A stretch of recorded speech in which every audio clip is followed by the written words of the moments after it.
बिहार में चुनाव है, पर बात सिर्फ सीटों की नहीं, सिर्फ प्रत्याशियों की नहीं और न ही सिर्फ सत्ता की है। यह बात है उस एक नए फार्मूले की जहां विकास की भाषा में बुर्के का रूपक घुला है और लोकतंत्र के नाम पर मतदाताओं की गुमशुदगी।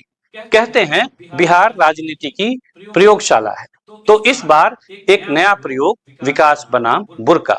कपड़े का रंग बदल गया, पर राजनीति की चाल वही है। नमस्कार, मैं हूं राजेश रंजन और आप देख रहे हैं the news scan. Yogi Adityanath Bihar में मंच से गरज रहे हैं। ये चुनाव विकास बनाम बुर्के का है। अब सवाल ये है कि बुर्का से डर किसे है और विकास की हकीकत पर बात करने की बजाय बुर्के का सहारा क्यों लिया जा रहा है? क्यों ये नहीं बताया जाना चाहिए कि रोजगार पर क्या हुआ? क्यों नहीं ये बताया जाना चाहिए कि शिक्षा के क्षेत्र में हम कहां पहुंचे? क्यों नहीं यह बताया जाए कि अर्थव्यवस्था का हिसाब किताब क्या हुआ? क्यों नहीं ये बताया जाए कि कानून व्यवस्था कितनी सख्त हुई, कितनी बेहतर हुई? लेकिन राजनीति में जब कपड़ा बहस बन जाए तो समझ लीजिए मुद्दे कपड़ों में नहीं, नीयत में दफन है। उधर अमित शाह पटना में हैं। नीतीश कुमार से मुलाकात के बाद जनता को भरोसा दिलाते हैं कि 14 नवंबर को बिहार में दिवाली मनाई जाएगी। अब ये सिर्फ तारीख नहीं है, ये एक राजनीतिक प्रतीक है जहां धर्म, सत्ता और समय को एक ही फ्रेम में फिट कर दिया गया है।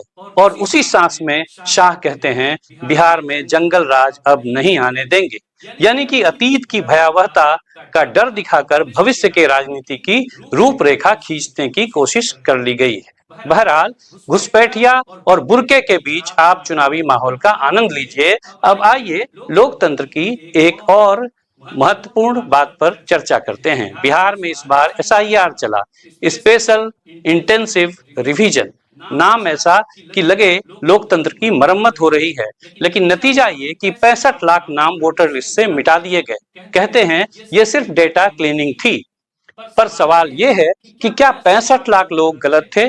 अब चुनाव आयोग कह रहा है सब कुछ पारदर्शी था और विपक्ष कह रहा है यह मताधिकार की चोरी है। शायद दोनों ही सच बोल रहे हों, क्योंकि अब सच और झूठ वोट बैंक देखकर ही तय होता है। सुप्रीम कोर्ट ने कहा है त्रुटियां सुधारी जाए, पर सवाल यह नहीं कि त्रुटियां कहां हुई, सवाल यह है कि 65 लाख लोगों में कितने लोग लोकतंत्र की अदालत तक पहुंच पाएंगे। जिनके पास वोटर आईडी नहीं, दस्तावेज नहीं या कोई पहचान का सबूत नहीं, उनका हक किस फाइल में बंद रह गया? कई तो ऐसे हैं जिनके पास प्रॉपर दस्तावेज थे, लेकिन वोटर लिस्ट से उनका नाम गायब है। यह वही राजनीति है जहां सत्ता पाने वालों के नाम तो 14 नवंबर को पता चल जाएंगे, लेकिन जनता का नाम फिर से किसी फाइल में दफन रह जाएगा, बंद रह जाएगा। एक सवाल यह भी कि क्या चुनाव विकास के नाम पर विभाजन का उत्सव बन चुका है? क्या हर बार नया डर, नया कपड़ा, नया रंग, नया धर्म हमारे बीच फेंका जाता रहेगा ताकि हम सवाल पूछना भूल जाएं? क्या यही लोकतंत्र है जहां वोटर पहले हटाया जाता है, फिर हिंदू मुस्लिम में बांटा जाता है और आखिर में देशभक्ति के लिटमस टेस्ट में नाप दिया जाता है? अगर यह लोकतंत्र है तो फिर नागरिकता अब सिर्फ शब्द नहीं, एक फिल्टर बन गई है। कभी कभी ऐसा लगता है कि लोकतंत्र अब भाषणों में नहीं, डेटा शीट्स में सिमट गया है। विकास अब स्प्रेडशीट बन गया है और जनता स्प्रेडशीट का एक डिलीटेड रो।